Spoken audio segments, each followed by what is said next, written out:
Out of the chaos, darkness and violence of the Middle Ages, one family rose to seize control of England. Generation after generation, they ruled the country for more than 300 years, ruthlessly crushing all competition to become the greatest English dynasty of all time. The Plantagenets. What I love about the Plantagenet story is that it's more shocking, more brutal, and more astonishing than anything you'll find in fiction. I want to show you the Plantagenets as I see them. Real, living, breathing people, driven by ambition, jealousy, hatred, and revenge. These kings murdered, betrayed, and tyrannized their way to spectacular success.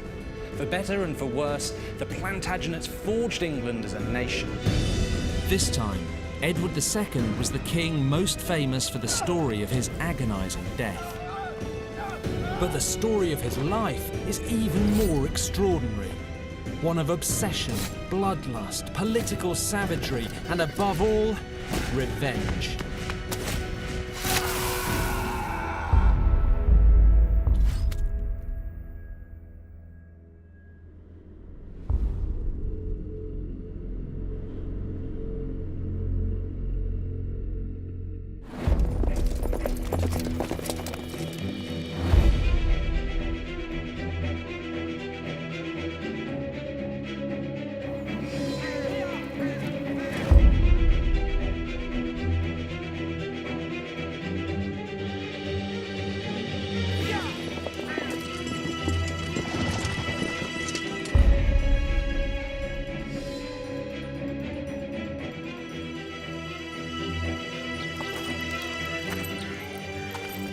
July the 11th, 1307.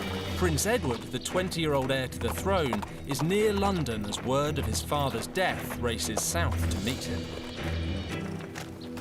Monseigneur, le roi est mort.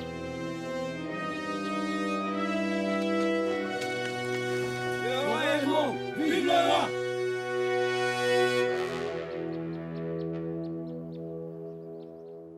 This is the news that Prince Edward's been waiting for all his life. So the very first thing you'd expect him to do is to saddle up, ride north, claim his birthright and save his country. But he doesn't. In fact, the first thing he does is to issue orders for the recall of the most divisive man in the kingdom. Envoie la nouvelle à France. Faites retourner mon frère Gaveston.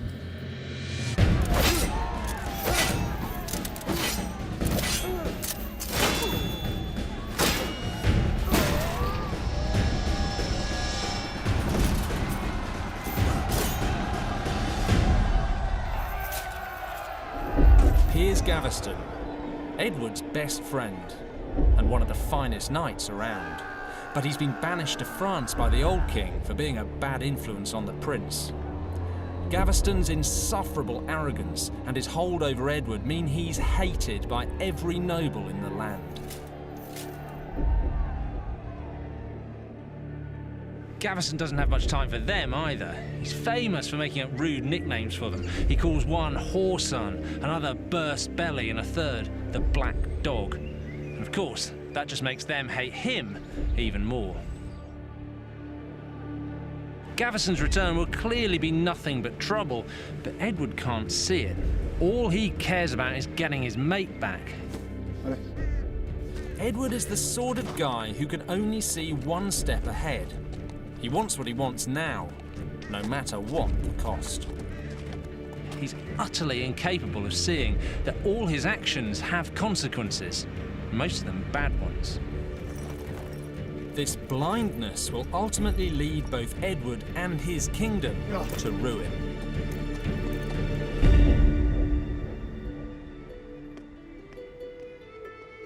And disaster looms right from the start. Edward marries 12-year-old Isabella, daughter of the King of France.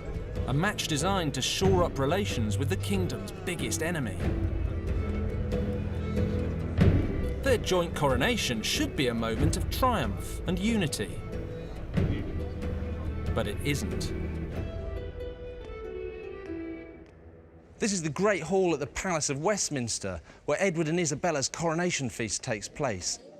There's lavish decorations, fountains flowing with wine. But there's one problem. This looks less like a coronation feast for Edward and his queen, and more like a party for Edward and Gaveston. Edward and Isabella's coats of arms should be on the walls. Instead, it's Edward and Gaveston's. Worse, Gaveston swans around in imperial purple, a colour only kings should wear. Worse still, the king and his friend talk to no one but each other throughout. Isabella is stoic, but the rest of the French nobles are so incensed they storm out. With them goes all the goodwill the marriage was designed to create. The English nobles are hacked off too. Not least Edward's cousin Thomas of Lancaster, the most powerful earl in England. Lancaster hates Gaveston, and to him the whole event is an outrage. It's proof Edward can't see past his obsession with his friend to the far more important job of being king. And if Edward can't see it, then Lancaster's going to make him see it.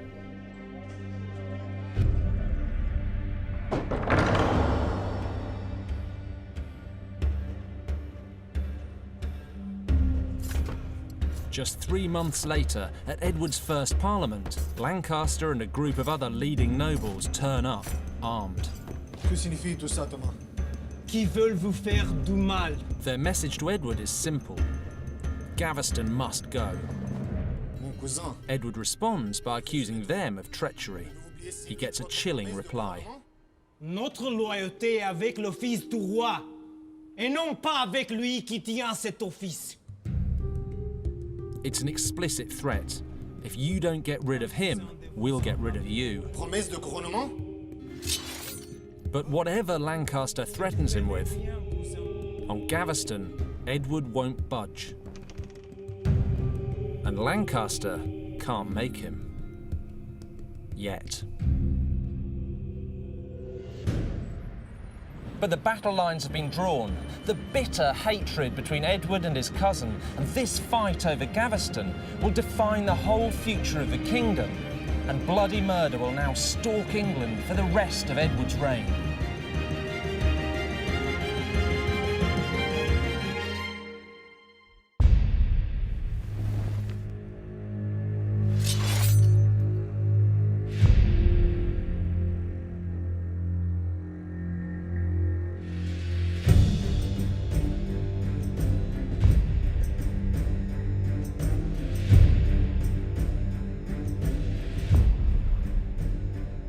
With Gaveston's help, Edward has very quickly run the country into the ground. The finances, security, and political stability have all gone to the dogs. By 1310, Lancaster's patience is exhausted. He comes up with a plan to tear Edward and Gaveston apart.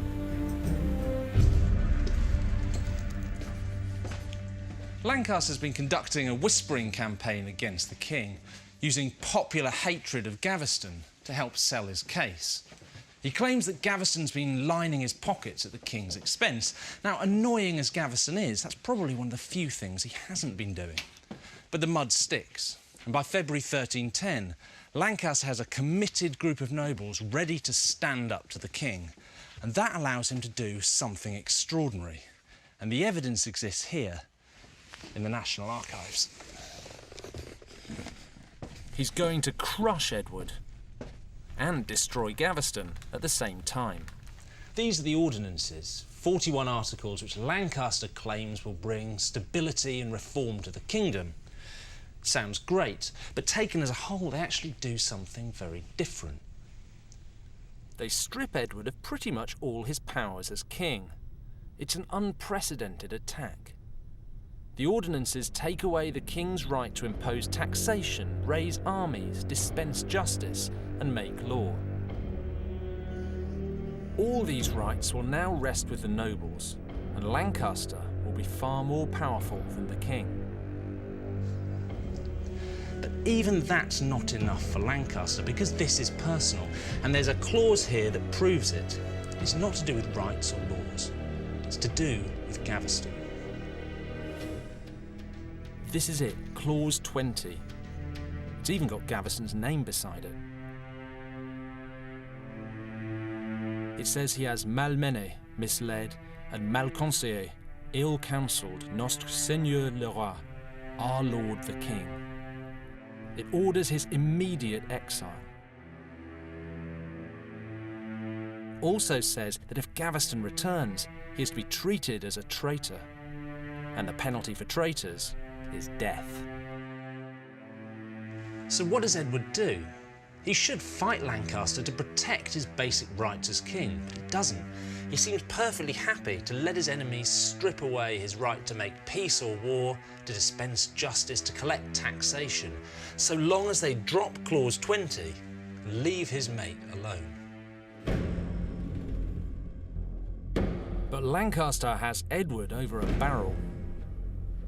If he doesn't agree to all the ordinances, then Lancaster and his new allies will go to war against him. The king has no choice. He turns his back on his friend.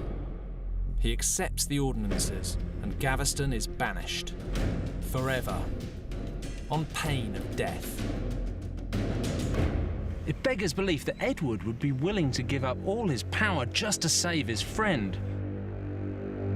That's led people to suspect that Edward and Gaveston were more than just friends. That they were lovers, and that Edward's desire for Gaveston outweighed everything else. So is it true? Well, possibly.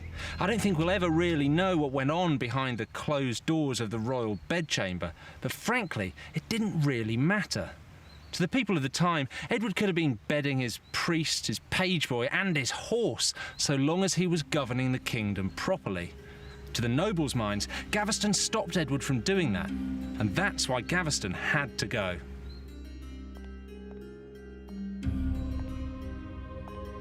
Lancaster may think he's finally got the king under control, but he hasn't, because when it comes to Gaveston, Edward is literally a law unto himself.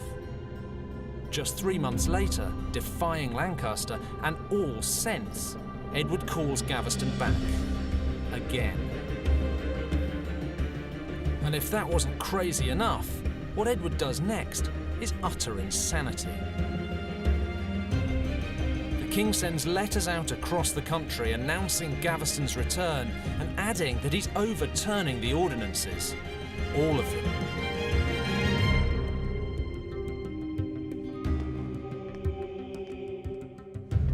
When Edward's letter's read out in town squares like this, it does two things. First, it brings England to the brink of civil war, and second, it paints a pretty big target on Gaveston's back. So you'd be forgiven for thinking this is just the start of some much bigger plan, but you'd be wrong, because actually, this is the plan. Edward's just going to overturn the ordinances and see what happens. And that's Edward all over. He's so fixated on what he wants today, he simply can't see what's obviously going to happen next. Lancaster's response is no surprise to anyone, except the king. Gaveston is hunted down and brought here to Warwick Castle, home of one of Lancaster's allies.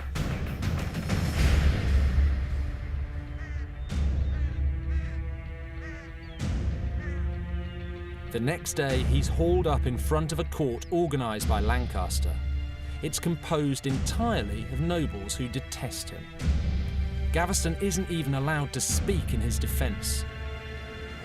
It's a kangaroo court, pure and simple.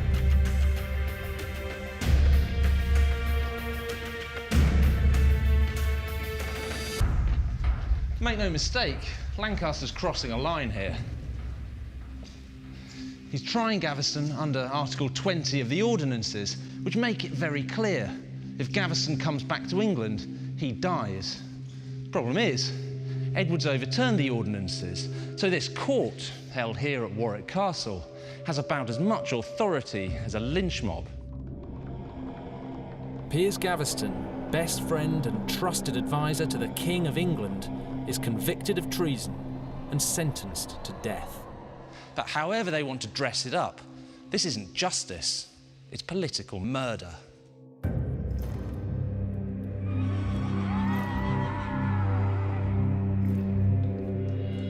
On the 19th of June 1312, Lancaster's men marched Piers Gaveston out of Warwick Castle all the way to Blacklow Hill for execution.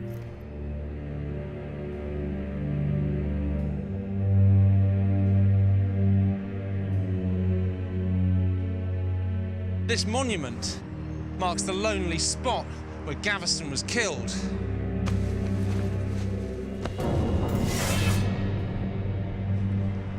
He's brought here because, unlike Warwick Castle, this land belongs to Lancaster, and he wants to send the king a message.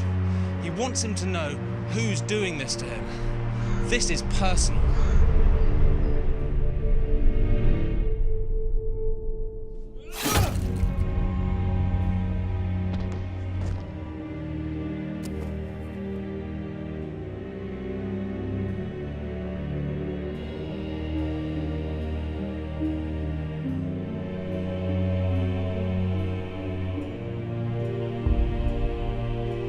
When Edward hears about Gaveston's death, he goes half crazy with grief. First, he blames Gaveston for getting caught. Then, more reasonably, he blames Lancaster. Interestingly, the only person he doesn't blame is himself. But he's the one who brought Gaveston back again and again, despite being warned very clearly what would happen if he did. He's the one who put his friend in danger. He might not want to admit it, but the buck stops with him. Edward swears revenge on Lancaster. But with the ordinances reissued and everyone against him, the king is in no position to revenge himself on anyone. And things are about to get even worse. Edward's been neglecting the never-ending war with Scotland. By 1314, it's reached crisis point. He has to march an army north immediately, or the war will be lost. Now, for Edward, this is actually an opportunity. Winning in Scotland could really help turn things around for him. But as ever, disaster is about to strike, and as ever, Edward can't see it coming.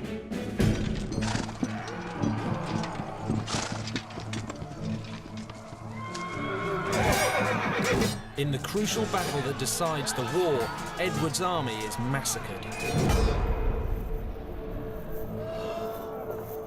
And it's all Lancaster's fault.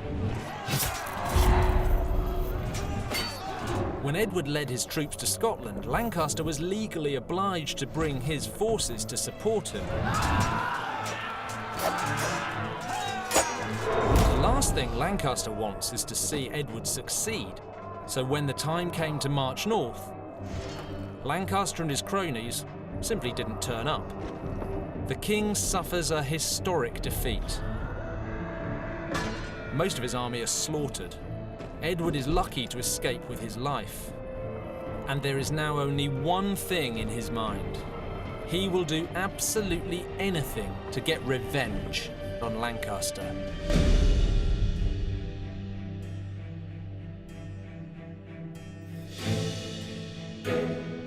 After Bannockburn, Edward is humiliated, financially ruined and friendless. He desperately needs strong new allies to help him. And here at Caerphilly Castle, in the wild west of medieval Britain, is where he finds them. They're called the Dispensers.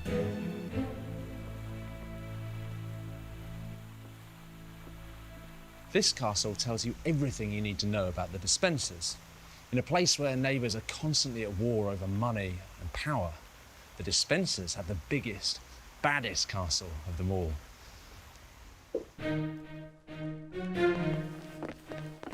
There are two of them, both called Hugh. Dad is a long-time supporter of Edward, but it's his son who's the driving force. Bienvenue tous les deux. Monsieur. Hugh Despenser Jr. is as ruthless as he is ambitious. He's not afraid to take on anyone, and he's got the brains and muscle to back it up. Marchez avec moi. The Despensers help Edward drag himself out of the mire, restoring the royal finances and getting the country up and running again. In return, they get to do whatever the hell they like. As soon as they've gained the king's confidence, the Despensers start snatching things for themselves. Over the next 3 years, they grab territory after territory in the Welsh borders, trampling on anyone who gets in their way. Edward must realise the Despensers are massively destabilising the balance of power in the kingdom. And it must be obvious they're only out for themselves. But I think as long as they ultimately serve up revenge on Lancaster, he doesn't care who they upset in the process. He can't see how the effects of the Despensers' Welsh power grab could possibly turn out badly for him. But it does, because Edward backing the Despensers creates a new and very dangerous enemy. Roger Mortimer, one of the most powerful barons in the kingdom. Up to this point, he's actually been on Edward's side. But when the Despensers grab a chunk of his turf and the king does nothing, Mortimer turns on him and leads a popular uprising against the Despensers and the king.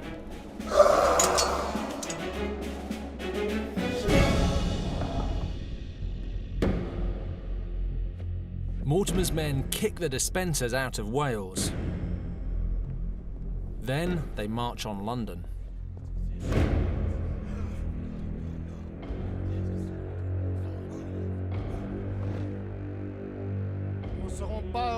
Mortimer demands that the Despensers are banished, and that puts Edward in a hopeless position. The king cannot be seen to back down, so he has to refuse. But with Mortimer's army ready to sack London, his refusal could easily get him killed. Salvation comes from an unlikely source.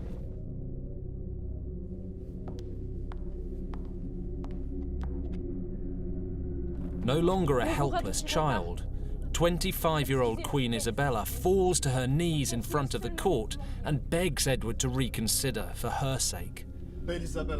So just as Mortimer demanded, Edward banishes the Despensers, but crucially, he's able to claim he's doing it for his queen. She's given her husband a face-saving way out of a no-win situation. And it finally spurs him into action. Divine. Avant que 6 mois soient passés, j'exigerai une vengeance si grande que le monde entier la prendra. Il tremblera. With Isabella by his side, the king is finally going to take the fight to his enemies.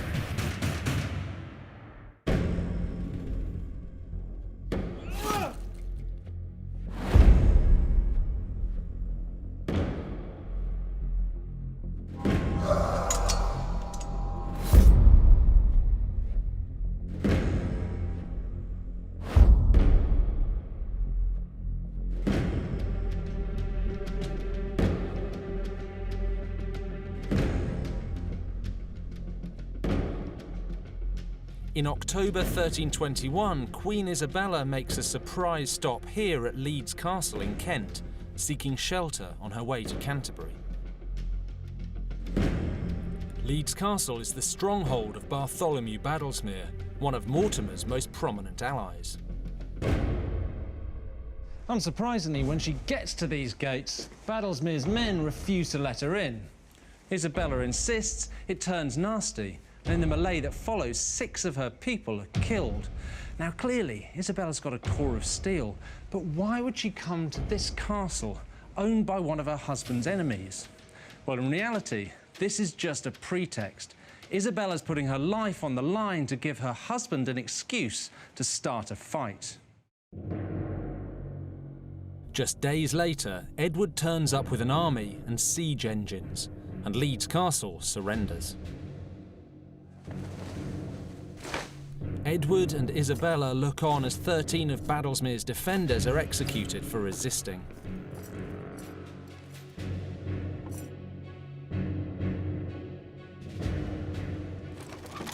Watching with them are the Despensers, Edward's ruthless enforcers, brought back from exile to manage his campaign. Because this is just the start. For the first time in his entire life, Edward has a well-thought-out strategic plan.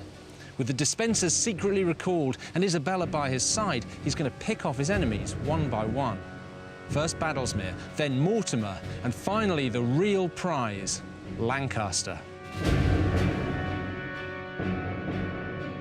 Edward heads to Wales, picking off Mortimer's allies on the way. The offensive catches Mortimer off guard. Edward quickly captures him and bangs him up in the Tower of London. The momentum is now with the king, but Lancaster has a big army and powerful allies in the north. He'll be a much tougher proposition to take down. Then, something extraordinary happens that absolutely no one saw coming. One of Edward's supporters, the Archbishop of York, receives a series of damning letters, and they're here copied into the government archives. The letters are between two Scottish ministers. Here you can see the name of one of them, Sir James Douglas. And they refer to an agreement with an English noble who's named as King Arthur. But what he's doing is guaranteeing he won't support any English invasion of Scotland. There's only one person that King Arthur could be, the king's cousin, Thomas of Lancaster. So this is a smoking gun.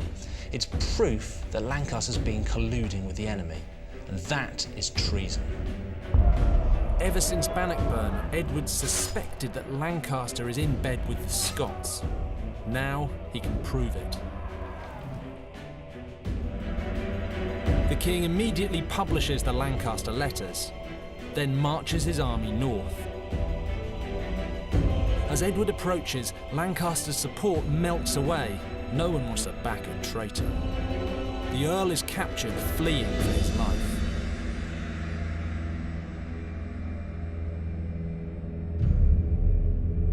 This is what remains of Lancaster's favourite castle, Pontefract, and it's here that he's brought in chains to face Edward.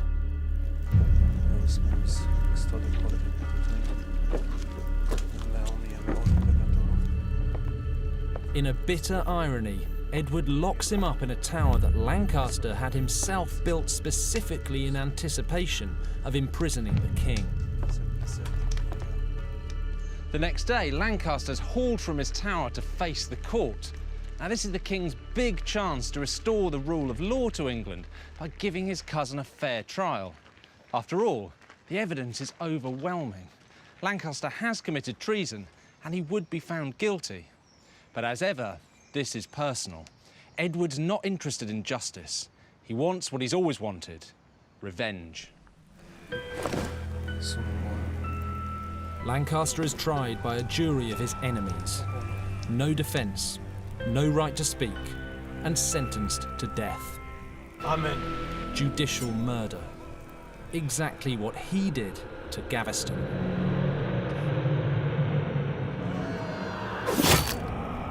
It takes 3 blows of the sword to kill Lancaster.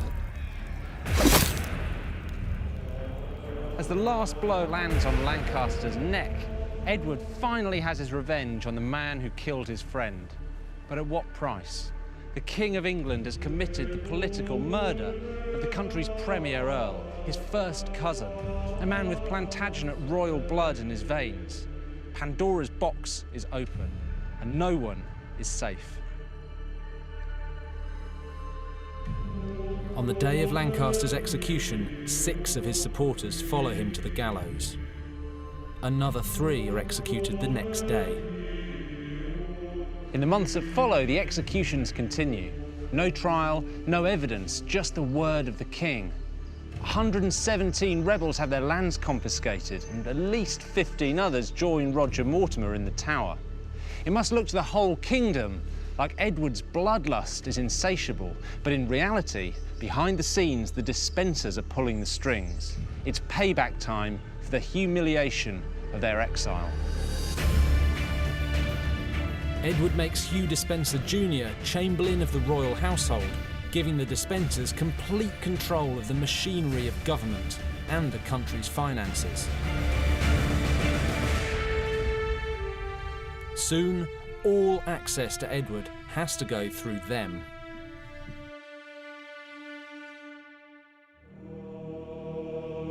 The Despenser regime makes them hated right across the kingdom. But the Despensers don't care. The king is now their puppet. And they're not done yet. 2 years later, in autumn 1324, war breaks out with France, and the Despensers get an opportunity to move on the one person who could still interfere with their control of the king, Queen Isabella. The King of France is Isabella's brother. Technically, she's an enemy alien, and that's how the Despensers treat her. Vous n'avez pas d'autorité ici. On national security grounds, they purge her household of French people, confiscate her lands, Prenez les enfants aussi. and her younger children are ripped from her to be looked after by Despenser's wife. No! Edward does nothing to help her.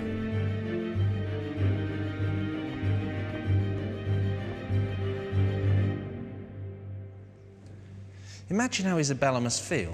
She's put up with the humiliation of Gaveston. When Edward went after Lancaster, she was right behind him.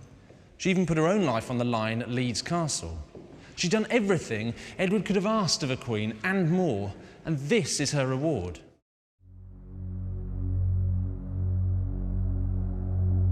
Edward can't know it, but this is the beginning of the end of his rule.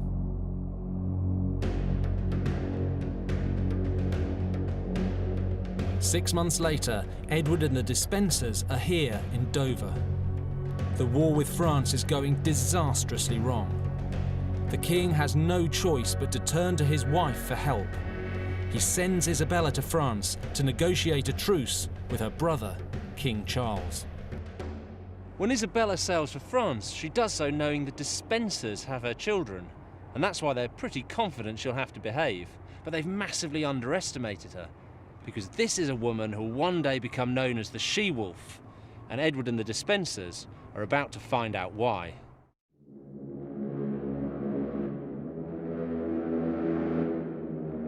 In France, Isabella's influence with her brother does the trick. She gets him to agree to a treaty.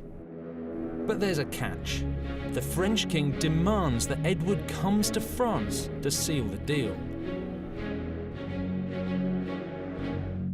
Edward going to France is something the Despensers simply can't allow. Their control over the country depends on having the king in their clutches.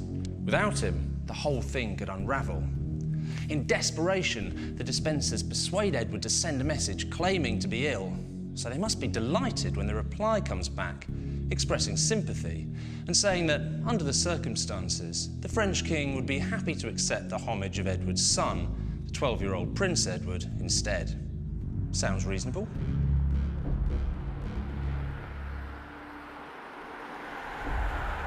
So Edward sends the heir to the throne to France, along with a message telling Isabella to return immediately.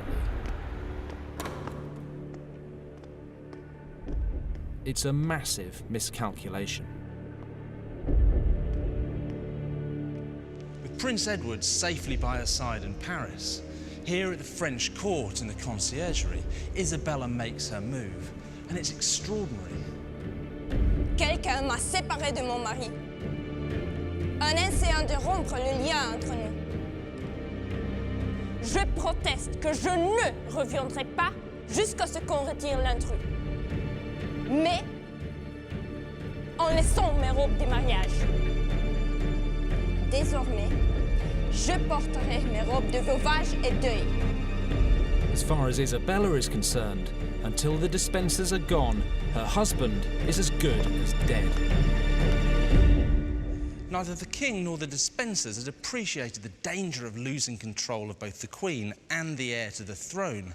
But with Isabella declared against them, she quickly becomes the focus for opposition.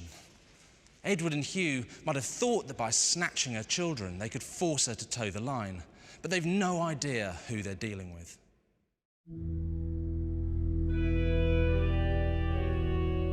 Isabella's opposition doesn't stop at speeches. A month later, she's wearing her black robes of mourning when she meets a rich, powerful and charismatic man who's just escaped from the Tower of London. Roger Mortimer, her husband's bitterest enemy. The attraction is immediate. Within weeks, they're lovers. Even Paris is shocked. Isabella, the she-wolf, and Roger Mortimer, sworn enemy of the king. For Edward II, they are a very dangerous combination.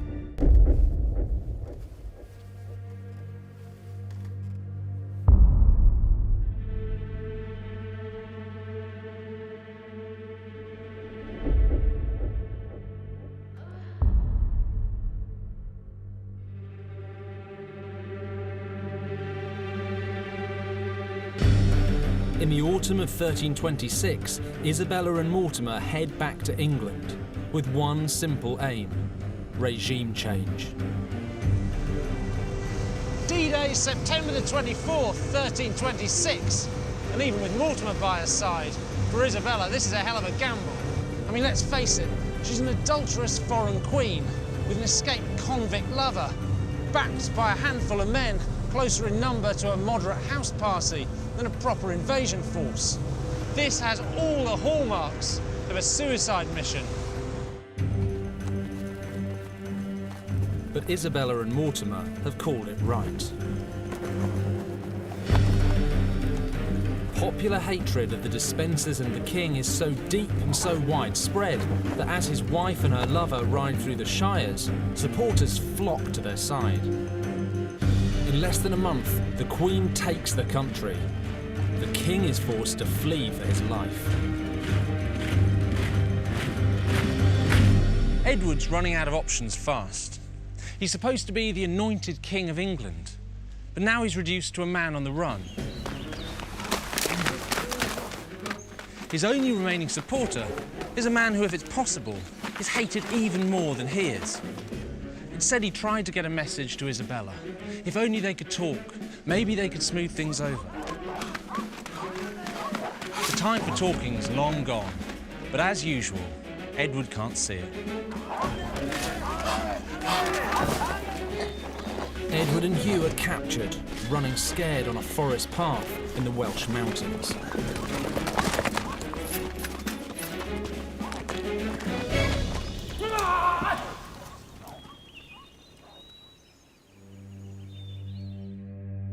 Isabella bangs Edward up in Kenilworth Castle. She hasn't decided what to do with him yet.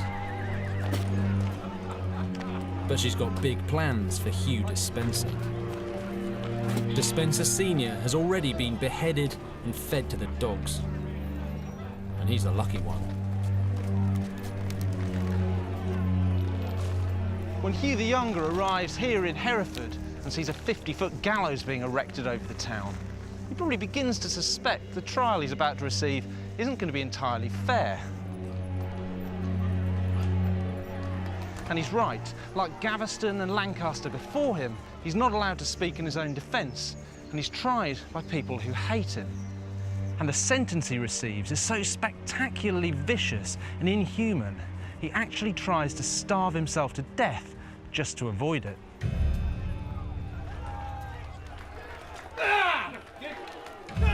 In front of a huge crowd, Despenser is hung almost to the point of death. But he's not getting off that lightly, because Isabella has a point to prove. This is a very personal execution and a very public statement. Isabella has a ringside seat as Despenser is strapped to a ladder for the next part of his ordeal. The Queen wants everyone to know that Dispenser has come between her and her husband. He's damaged her marriage, and this is her revenge.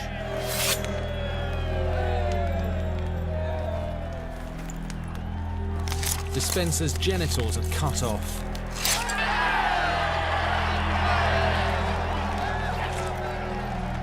And burned in front of him. Incredibly, Isabella is eating as she watches it happen. Even more incredibly, throughout all of this, Hugh Dispenser never makes a sound. But Isabella isn't done. Dispenser's entrails are pulled out and shown to him. Then he screams.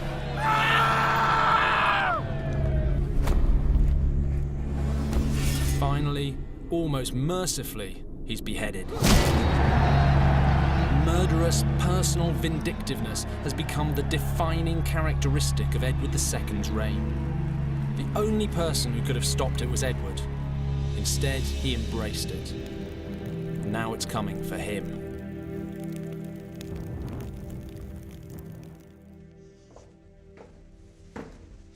Edward, who's being held here at Kenilworth Castle, is Isabella and Mortimer's last remaining problem. He may be a defeated tyrant, but he's still the rightful King of England, anointed by God. On the other hand, they've been so blatant about their adultery, they can hardly just give him his crown back. So Edward's wife and her lover have him declared incorrigible, and he's deposed by Act of Parliament. Once King of England, he's now just plain Edward of Carnarvon, the place of his birth. For the first time since the Dark Ages, a reigning monarch has been forced from the throne. England has a new king, Edward III, but it's Isabella as regent who's really snatched the crown. The she-wolf has earned her name.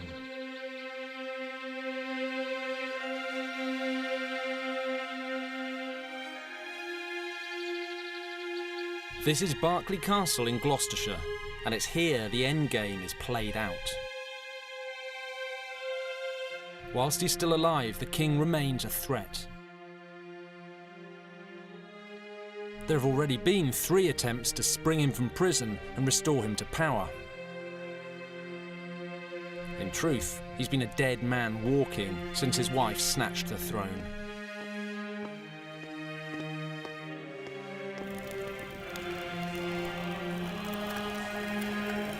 Publicly, it will be claimed that Edward has died of natural causes, but as news of his death spreads, suspicion of murder grows.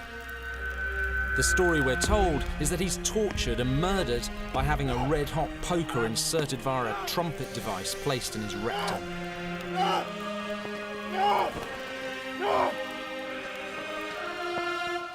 Even after everything Edward had done, how could a king be tortured and killed in such a horrific fashion? The answer, of course, he wasn't.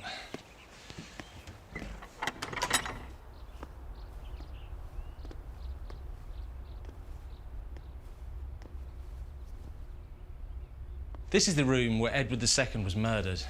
Not killed with a poker, but most probably smothered in his bed. The poker story only came about 60 years after Edward was killed, but it's become the standard version. And that's because the idea of a humiliated, emasculated, possibly homosexual king being buggered to death is too good a story to be troubled by the truth. No!